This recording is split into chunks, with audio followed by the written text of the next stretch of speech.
Whoa. Hello. Hello, everyone. Happy holidays, and welcome to Cut the Shit, Cue the Genius. Bruno, we're almost there. hmm Hey, there's a couple more days.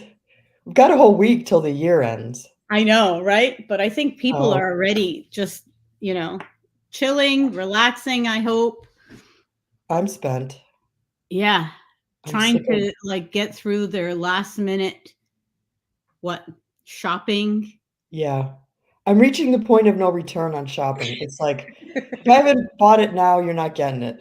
That's true. Even Amazon is failing right now. They're like, hello, Sean, Regina, come up. Woo. And I have someone who wants to say hi. Up, up, up here. There we go. Put on your little hats. Talk about naughty and nice, and an event tech wizard herself. Come on, Piper. Doesn't like the hat. It's okay. So we are talking about event tech nice and naughty and nice, or both, or none. Yeah, and we want people to come in with what they wish for, nice things, and maybe, what they wish that wouldn't happen anymore. That's kind of on the naughty list. Absolutely. That's the idea. 20, And of course, we have our own lists. 2024 has been a crazy ass year, I want to say, for event tech, those that have come and gone, rip, and those that are like forging on, and those that are just hanging by a thread. But I think this, we should make this fun. And I think we do need the fun. We should have just said, anytime we said the word event tech, we should have taken a shot, even though Oh, it's 10:30. You would have been up for that. it's 8:30 here. Yeah, yeah, and I've been up a whole, like, 30 minutes, I think. I Well, you pop my look head up and go, "What wonderful. time is it?" You look wonderful. I love the red lipstick.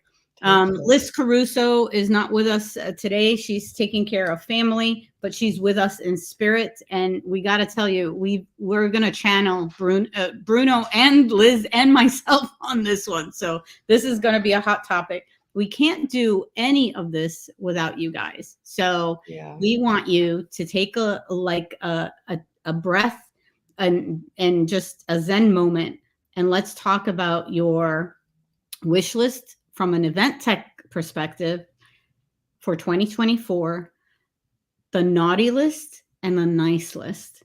So, which one do you want to start off with, Bruno? Well, you know what? I think we should channel Liz first because I know, don't we know what would be on her naughty list? On her holy F naughty Yes, list. and that is, and we've talked about it ad nauseum probably on this show, but the cost of AV, if anybody is out there, and the potential sort of monopoly that is driving costs up. We're Mhm. not going to name names, but it's killing us on Cut the Shit. It's killing planners. It might be killing business. It might be actually degrading events because we know that events are going without. They're Absolutely. cutting in other areas. Now, if it's within like 5 miles from the convention center to the hotel, you got to walk or bring your own, like, scooter or something because they put all their money into AV so they can't afford transportation or food. Pack a lunch, so I don't know. Do you think that And that if they would, hit the coffee machines, we're screwed. yeah. I actually envision, and this could be on my nice wish list, like a lot of stuff could be self-service. I think that there's just a lot of stuff that I don't want to wait in line. Let's just line up a bunch of really good Starbucks coffee machines and press buttons. I want a latte, I wanted this, I wanted that. I Like think it. we would be okay with that. I honestly think, I know this is not tech related. Happy days to you all. Rim, thanks for joining us. I honestly think that is maybe a wave of the future. So this is not event tech related, but if we're talking about like AV, and Wi-Fi estimates just like killing us all. And Liz, for one event, she shared with us this year where she had an estimate for AV around 45K. Then the estimate for 2024 for same event from same vendor was over 100K, which I'm not mistaken. Yeah, it went for like 40 Think- to 110. Yeah, something's got to give. So like if you have to deal with coffee, I would say buy a couple of Keurig machines and Put them out in the trunk, in the parking lot, in the trunk of your car. do some tailgating. So, yeah. But no, Keurig machines, and then give it out to people later on, like, so, but so AV is definitely on the shit list, not even the naughty list. It's beyond naughty. And I think we really have to be vocal about the AV. What else do we have to talk? I have one for the naughty list. I love let's do naughty first. Let's do naughty. Come on. In 2024, there is no reason for your event app not to work and not to be user friendly. And holy, I mean, come on, let's get through this already. Like I've been to so many events, especially when we're doing like tech areas, etc., and they are like automatically think that we're the tech support or the app support, and it's a hot mess. No, there is no reason for your event app not to work. And guess what? If you have questions about whether your event app company is, iffy, Sean, I am preaching and I'm also teaching, but like, as Mark would say, but honestly, wait, before you go any further, there's a great comment. I can't tell who it's from. AV is indeed the buttwort. Who is that? I love that. You need to tell us your name.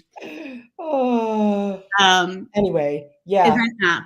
There was one reason. exception, I think, recently at an event where I thought the event app was stellar, because some people were saying, they came up to us and said, how do you work this? And it was easy for me to figure out. So, and it worked, and I used it the whole time. But that was the exception. This whole last year was like, it worked better in 2009 when nobody even knew what an event app was. I know. Didn't work. Do not like even think of not having a backup plan. And if your backup plan is your website, so be it. But there is no freaking reason that the event app company can't come through. I'm sorry. That's the naughty. What else is naughty? I think that it hurts my heart in a way that so many great companies went this year. Event tech companies. On the other hand, there seems to be a relationship between those that took outside money and they failed, and you're talking private equity. Yeah, and the ones that just continue to grind it out every single day and ride the ups and down waves are still here. They're weakened. They kind of cut back. They lay low, but then they resurface when the economy is good, but they're still there. In the other instances, it's just like, no, we're done. Fine. We gave it our best shot for 4 months, and now we're done. So that, I don't know, it doesn't do any good for the industry. It doesn't do any good for the organizers that invested in them and took the bait. So I don't know. I know that you have strong feelings, Dahlia, about, criteria for vetting these, and maybe that's one of them. Like, make sure it's a real thing and they got a roadmap, and but even so, the ones that went out had a roadmap. They were real at the time. I don't know. I'm kind of sad, that some are obviously it's like a cemetery and a graveyard right now, like especially with names that we know. But like, I think the other thing that is on the naughty list, but that event tech companies need to be very careful about is that if they do go the VC and private equity route, that they need to work so much harder on convincing that advisory board or that team in regards to what the industry and what their ICP is focused on. Mhm. And I'm finding founders right now that are struggling because, you know, they're only looking at it from a money perspective. They're not listening to advice. They're not really reading the signals within the industry and beyond. So I would say, you know, just listen, just listen to that. But so that's one. And Bruno, just for you, AV is indeed the buttwort. That actually is Peggy. Oh, So Peggy. we have Love to you, man. leave it to Peggy. So also on the naughty list, and I know that we spoke about this at Expo on the panel about event tech companies and how to have it be a success for event organizers and event tech companies alike. I want to put RFPs on the naughty list. I think we should, either they need to change, whether you want to call them RFI, whatever acronym you're comfortable with, because obviously we live in the universe of acronyms, so like why not? But RFPs as they exist and the cut and paste of really fugly screenshots has got to stop. It's a waste of time. It's not based on conversations. Don't depend on an RFP proposal that was, you know, a copy of someone who handed it over to someone else on a Facebook group and they, you know, and they used it in 2015 last. Don't do that. I think RFPs are a detriment, and it actually doesn't give you the full picture of what an event tech company can do from a strategy perspective and from a creative perspective. And that's how the partnership should be going forward in 2024. RFPs are DOA. RFPs are DOA. So we should like just come up with all these, and if there's alliteration, then Bruno. Don't do that. I don't know if I can handle that. Oh, okay. And RFPs are DOA. Yeah. And let's go to the nice list. Let's do nice for a bit. Yeah. Here's what I wish. I wish that the event industry in general was more hospitable to startups. I think that there's a lot of things that we could do, but nobody wants to do. For example, having, you know, sort of a clear pathway for new companies that have great ideas to sort of understand the industry and do pilot programs or whatever it takes to just let people know that this type of new ideas and innovation are out there and that other people can weigh in. So we need like a startup infrastructure, we need an incubation methodology, we need data. For example, remember when we first got mobile apps, everybody was wondering, well, are they working? How many people are downloading them? Those different things. So there needs to be a way, mechanisms in place. It's probably the job of associations, but they're not going to do that because it's not really, I don't know, they never have jumped in on that. But I wish there was, you know, a way, if you've got a great idea, to fast track it within the industry. Right. I don't know. What do you think about that? Is that too big of an ask? No, I don't think it's a big ask at all. I also think that, you know, I think we need to elevate and nurture our startups. I also think that, you know, startups should not be, well, this is a naughty and then a nice. Okay. So startups should not be so pushy when they are trying to get like people as thought leaders from the industry to help them out or take a look at demo, etc. So that's the naughty list. Don't call me Arturo on LinkedIn. Don't send me a DM that tells me that I have to have what you got going on a platform, or you got to see this, or this is the best thing ever. Because no, if you're not making me coffee in the morning or taking my dog out on walks, no. But what would be great is give me 3, reasons why your target user would love or know or should know about your platform, what you're doing differently. Don't compare yourself to Cvent. Don't tell me that you do something better than X, Y, and Z. Tell me what you do best, for who and why you came up with it. And then be very specific on what you're asking for. Don't ask me to introduce you to anyone. Just ask me to support you if I think that the technology has like credibility to it. So be very exact on what you offer and who you offer it to, and then ask the right people to support you. This is not like a open wide, like, let's see how many supporters I can get and they can do free sales and marketing for me. That's the naughty part. The nice part is we're here for you. We don't want you to die or to be bought from like day one. So that was a naughty and nice at the same time. Well, I want to talk about entrepreneurs, but I want to ask you, you talk to a lot of tech companies Yes. practically on a daily basis. They come up to you with their ideas, ask your opinion, want to pick your brain. Oh, yeah.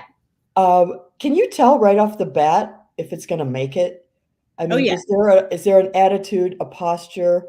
I felt like when I was interviewing a lot of tech companies, you just kind of like, I'm glad there was not video calls then, because I was just like, oh my God, I want to gouge my ears out.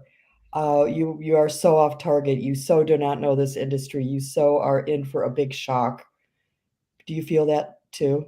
Totally. I do speak to a lot of tech companies, and trust me, I am more than happy to help out. But this has to be something where, be very confident on who you serve. So tech companies have to stop talking about their platforms as if it is the best thing ever. Yeah. We are not in an innovation era anymore.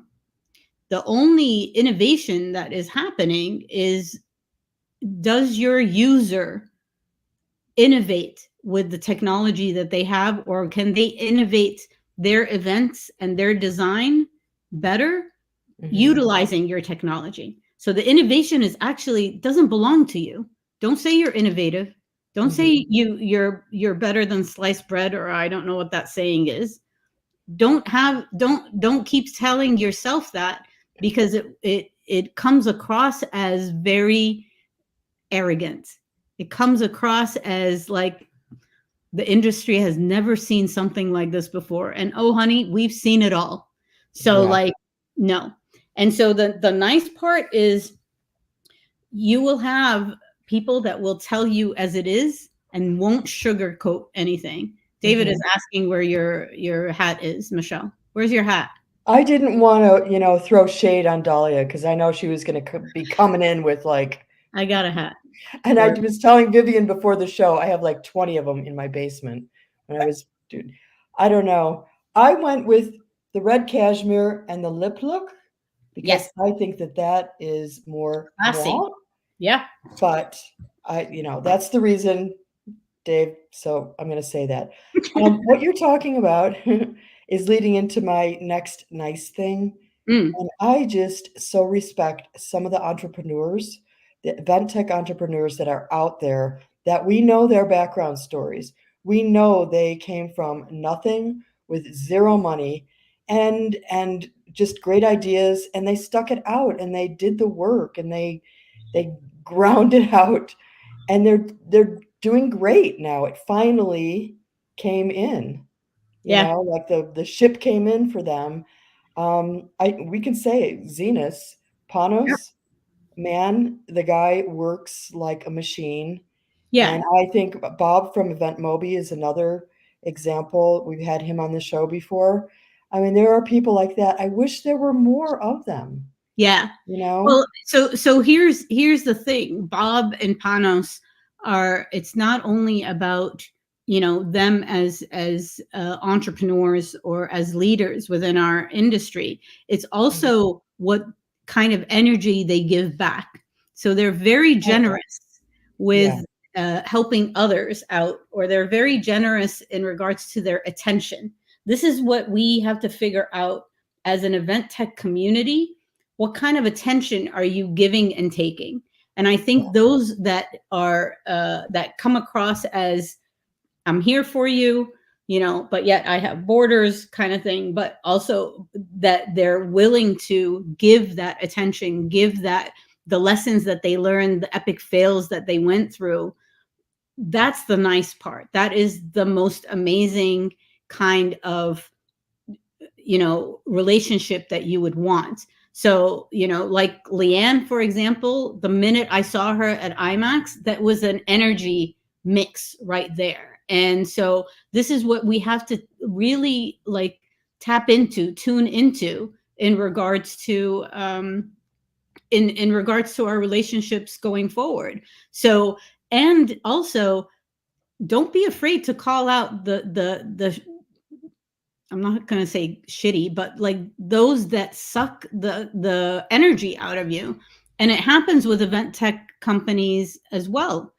If you have partners on the tech side that are sucking the life out of you and are taking too much of your time and not giving, here's ideas for creative. This is, you know, Leanne can give ideas on how to set up your registration sites like nobody's business.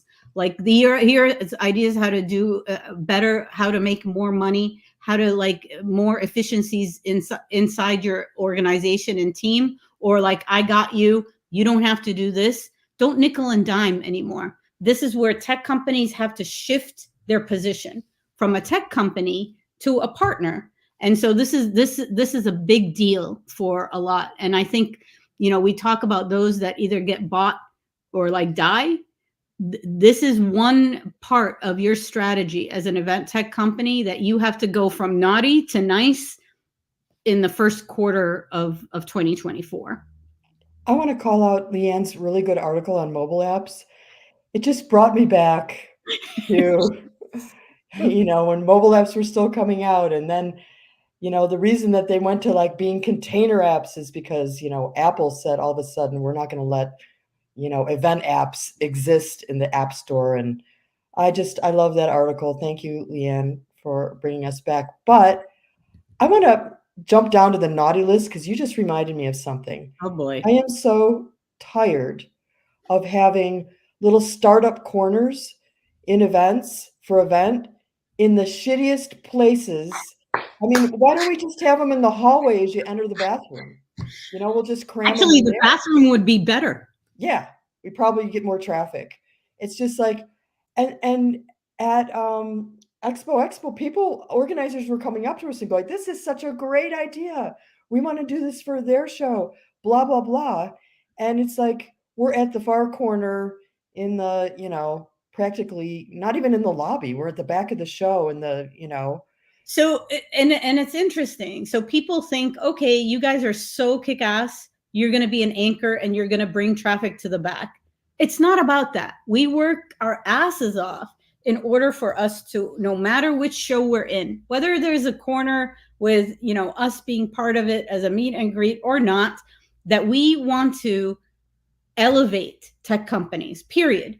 And we want to help, you know, those as event participants have the right conversations and relationships with those tech companies. Mm-hmm. So we work super hard to get them there. But I don't understand why tech always has to have the back corner of a floor. Like why It's always an afterthought. It's like, ooh, we've got space. We could put plants there, or we could have a coffee station. Let's do a tech startup area. That would I would rather have a coffee station with a bunch of really awesome have plants and a coffee station in the tech area. Maybe that's the key. I don't know. Free donuts. I think I think this is a thought for 2024 is at different events, no matter whether it's industry or not. Hey, Luke, is basically, your Luke could not stay technology. away. No, Luke, he's trying to get out. It's like the mafia. Once you're in the events, you can't get out. He's trying. It's the song Hotel California. You can check in, but you can never check out. But here's the thing. What we need to understand, and this is where, it's going to hurt some of these event organizers, especially our industry associations heads, is don't think that technology conversations are going to be the same as conversations with destinations or venues. The conversations are different.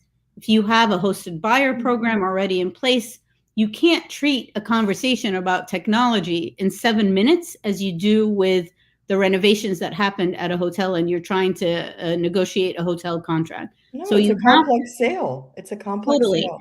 And so and we're not even talking demos or, or anything like that. We're talking even understanding what do you need, and this is what I can help you with. So this is where it needs to switch and it needs to change. So to your point, Bruno, the nice thing would be, hey, let's have a tech like meetup or coffee up, if you will, and have and really have someone who can be there to help the tech reps understand and speak to the different attendees that are in that coffee reception. But this is where I think the shift is going to be, or else your organizations and your industry events are going to lose that opportunity somewhere else. So I think we can't go without touching on what I think could be a very bright spot on our nice list, besides you, Dahlia. And I love that you are naughty and nice at the same time. It's not even 50-50. Hey, it's N squared. Say, it depends on the day. But I think AI has the potential to really transform this industry in some amazing ways. And I love that there's so many tools that are open source right now. I love the event chat that Ike put together. I'm on that. What is it? Event GPT or whatever. Those types of things are coming together. Frameworks for events using Chat GPT. I love that idea, and I think it could be something that, while there's a lot of fear around it and potential risk for jobs, I think I'm hoping. And this is at the top of my list. It's in my stocking, but it's like peeking over the top, that AI will continue to be a game changer in a really good way. How do you feel? I totally agree with you. I think, in 2024, that event profs should take it upon themselves to see how they can become AI enabled, use it as a co-pilot, and use it to their advantage, but also in the sense of,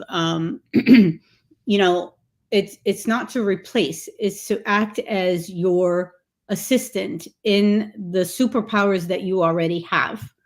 And, those that will be amiss are those that are not able to harness the power of it. So that's one. The second is, I agree that AI is going to be an enabler for many from a tech perspective, from event tech perspective. It's going to be infused within platforms, etc. But it's upon the creators and it's upon the designers and the strategists and the those that excel at production, for example, are going to be the drivers. They're going to be the main captains of that ship or that plane, if you will.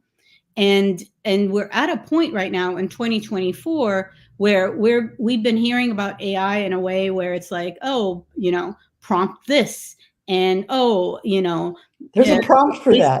There's a prompt for that, But in essence, it's also it's a huge boost, and it's a boost in creativity, which a lot of event profs right now are super brain tired. They're brain dead, and their energy level is down. And Well, then they're coming for you.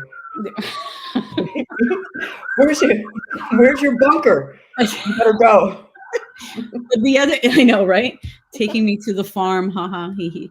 So, but the ultimate truth here is harness two things: harness AI, harness tech companies that are utilizing AI to be your advisors in a way, not sellers, not to sell you something, but to advise you on how to be better. Because tech companies can't do much without the event profs. I'm telling you that. So that's a statement. And I know Jonathan is on here. So I'd like to hear from Jonathan Kazarian. Thank you, Andrew, for letting us know that he's on. He's channeling Jonathan. Yeah. So the LinkedIn user is actually Jonathan Kazarian. But I think the other part is it's also to act as, your energy center. Event profs have what should I call it? Event profs are overachievers, and event profs take it upon themselves to beat themselves up that they haven't done much. And I'm telling you right now, it's this time of year. Don't you dare point the finger at yourself and say, I didn't do this or that. You focus on the stuff that you did. You plan out what you want to do for 2024. Use all the power that you can from your tech partners, from those that are in the industry that want to lift you up, help you out, etc. And AI is one of them, but plan that out and lean on that a lot, because nobody in our industry should be working alone or doing shit on their own anymore. So that's my final statement. But I think we hit the nice and naughty. We weren't that I think so. bad with event tech companies. I think that there is so much potential that we can look forward to next year. But where they're weak, we're going to call them out. Yes. Where the industry is, not doing what it's supposed to do, we are going to cut that shit. We're going to cut that so shit. Much. Absolutely. You're not going to believe it. Right. And so if anybody wants to come cut the shit with us, please do. Leanne, you should be next on this show. We are looking for guests, cut the shitters, and we know that you guys are all geniuses. Well, you just changed it. They were geniuses. Now they're cut the shitters. Oh, brother. That has too many weird connotations. Let's go back to geniuses. That's a little more positive. All right, fine. But I just want to thank everyone for being with us and this year, because it has been super fun. And this is just, it's been exciting. I can't believe it's been over a year since Cut the Shit, Cue the Genius got together, and we're like, hey, why not?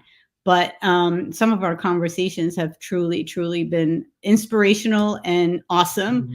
And so we want to continue that for 2024. If you have any topics or any pet peeves that you want to call out, hey, you know where to come to. Leanne is in 100%. You don't have to bake a cake for us, Leanne, at this point. But, yes, you do. But I just want to say happy holidays. Put your feet up. Give yourself a big hug. You all deserve it, and you all kick ass, and you have amazing superpowers, and we can't wait to be with you in 2024. Love it. We won't be here next week, though. No, we won't be here next week. We will be on a break, but we'll see you all in the new year, and it's been a pleasure working with you too, Dahlia and Liz, and we're hoping to see more of her next year. Yes. But love all the geniuses. Love you, Dahlia. Love you, Liz. And love you, Vivian, for putting up with us. That's right. Feliz Navidad. All right. Take care. Bye.